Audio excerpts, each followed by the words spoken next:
It's using the trees, picking us off one by one.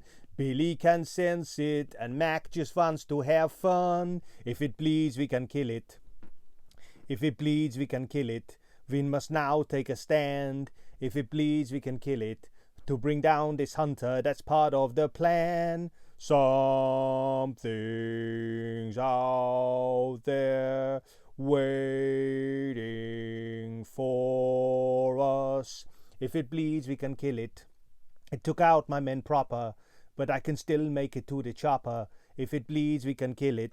So until Predator the musical hits Broadway or the West End here in London, let's enjoy my latest G.I. Joe classified custom, partially inspired by Blain from Predator. I give you Blain Bunkerbuster Mac. So let's talk about him on TAKTAK Toys with Film. And here's Blain Bunkerbuster Mac, my G.I. Joe classified custom, facing off against a NECA Predator. Looks great, doesn't he? The recipe for this custom was essentially G.I. Joe classified bazooka as a base body, which you'll see in a minute, coming up now. Yeah, here's a picture of bazooka, and using Recondo's hat and knife, and obviously knife sheath, as parts. The idea for the custom came about simply from swapping the hats, and I took inspiration from Blain from the Predator film, whose former wrestler and governor, Jesse the Body Ventura. But my custom is not a direct recreation of that character, but instead it's an original character who's drawn inspiration from that source material. And in just a moment, you'll see sort of some artwork in terms of Blain from Predator. Obviously there's slight differences, like the t-shirt, for example, the MTV logo on the t-shirt, the sort of bandages. In fact, Blain in Predator uses a different weapon. But yeah, it kind of, like I say, it came about to me when I was swapping parts with G.I. Joe Classified Recondo. I tried the hat on Bazooka, and it just sort of came to me to do a custom based on this kind of inspiration. So let's have a look at my custom in further detail and go through the articulation. And beginning with the head, as you'd imagine, it's got the standard kind of G.I. Joe classified articulation you'd expect. So we're going to see it now. It looks up and down, as you'd imagine, and of course, yeah, up and down. There we go, from side to side, which you'll see here, left and the right. Here we go. Yeah, it can go all the way around. The hat is actually removable, just like it would be on Recondo or, of course, Bazooka, as you can see there. I had to make slight modifications on the hat for it to fit Bazooka's head, that was using a hairdryer to heat that hat up, soften the plastic, and allow it to fit. And as you can see, yep, the head turns in all the directions there. We'll move on to the arms in a minute, but yeah, you can see the head move down, up and down.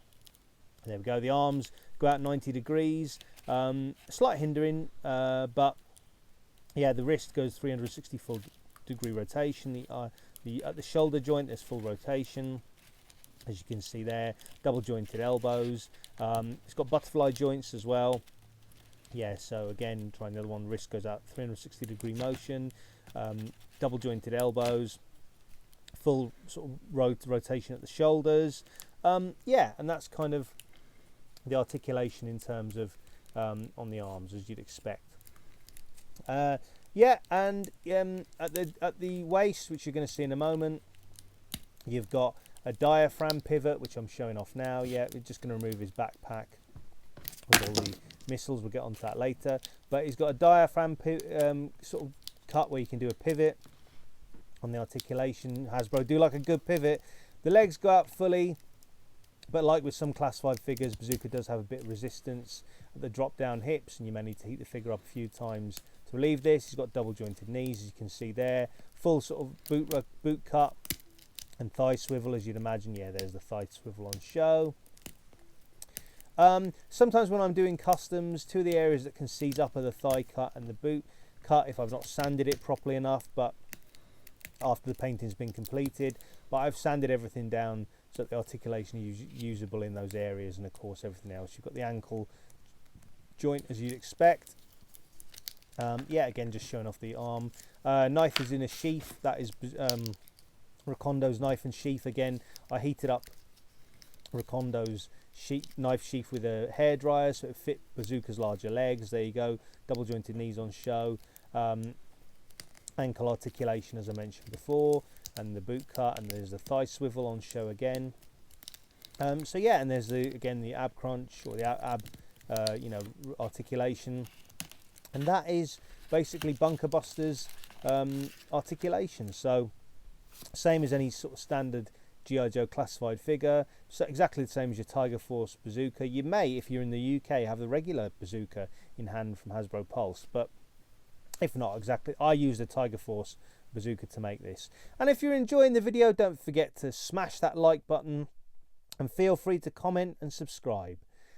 Yeah, so let's go through the accessories that my Bunkerbuster G.I. Joe classified comes with. And first off, like I mentioned, you have Recondo's hat, which I did modify again, as I mentioned, with a hairdryer. I heated it up so it would expand to be able to fit Bazooka's head, and it fits quite nicely. After sealing it with Mod Podge, sealing the whole figure, sealing the hat, there's no paint rub, which is of course what we want. But yeah, it really does have that kind of look like Blain from Predator. I thought here's Bunkerbuster's bazooka, obviously like Bazooka's bazooka. There's a little bit of paint rub on the missiles. There's always some type of possibility of paint rub when you're making a custom. I am able to avoid it on my figures, but I find sometimes with the accessories, I sometimes can get paint rub. But yeah, it's very, it's for the most part avoidable. So that's his bazooka and missiles. Here's his knife. Yeah, kind of again, Recondo has that kind of wild man of the outback, or the the wilderness kind of look to him. So his parts on bazooka to make Bunkerbuster really fitted well. Let me just showing off the hat again. Yeah, here's his missiles. So it's Bazooka's missile pack. The missiles come out, as you can see. Little bit of paint rub on the bottom of the missiles, as you can probably see there. But again, they're all fully removable. They need to be worked out a little bit. There's probably a little bit of resistance. And again, you can probably see along the bottom just a little bit of paint rub, but it's not that bad. It can just be like, if you're using your imagination, when you're sitting on your shelf or in dioramas or anything like that, when you're taking photos, it can be like a bit of wear and tear on the battlefield. But yeah, as I'm pointing out, a bit of paint rub there. But the missiles are more or less the same colour underneath, so it's not the end of the world. Yeah, so that is Bunkerbuster's accessories. And just to show you again, here's a picture of Tiger Force bazooka. That's what I used as a base body. It was a spare. I have a Tiger Force bazooka. Yeah, so that's a picture of me as Flint. Yo, Joe! And here's a picture of Bunkerbuster next to 2 Action Force Delta Troopers. And yeah, same kind of size. Basically, Bunkerbuster is the same size as obviously Bazooka, being on the same body as Tiger Force bazooka. But same kind of thing as Gung Ho, same kind of thing as Roadblock. The larger sort of G.I. Joe classified figure size. And there you go. There he is, next to 2 Action Force Delta Troopers. And for all the latest Marvel Legends news and live streams, you can check out Dan Who Reviews every Thursday. For action figure reviews in the UK and all around the house, check out Jay's Toy Collection UK.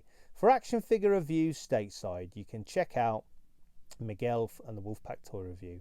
For action figure reviews in Ireland, you can check out Brian's Action Figure Reviews.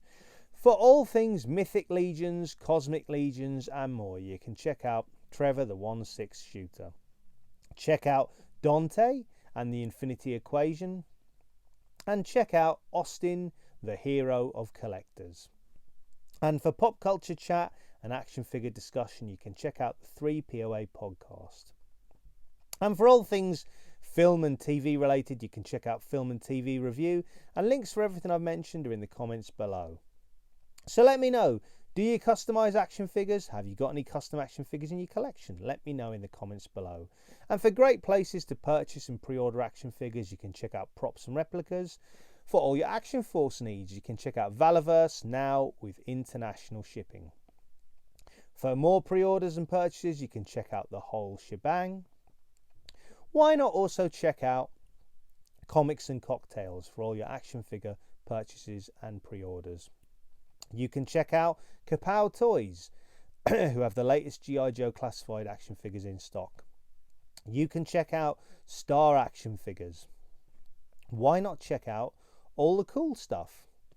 And finally, you can check out In Demand Toys, and links for all the sort of UK independent retailers I mentioned there will be in the comments below. By the time this video hits, you'll have probably seen the pre-order for Mezco 112 Storm Shadow, so that's something to look forward to. And here's an AI renderings of Duke and Scarlet, and of course Snake Eyes coming up in a moment. And yeah, these kind of look, you know, sort of a mix of post-apocalyptic and kind of, you know, real world.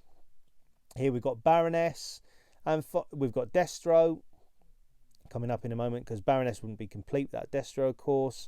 And then finally we've got Dr. Mindbender. Now, would you like some action figures based on sort of, you know, AI inspired artwork? Let me know in the comments below. Thanks for watching, of course. Let me know what sort of, you know, action figures you collect. And until next time, make sure you enjoy those flicks and figs.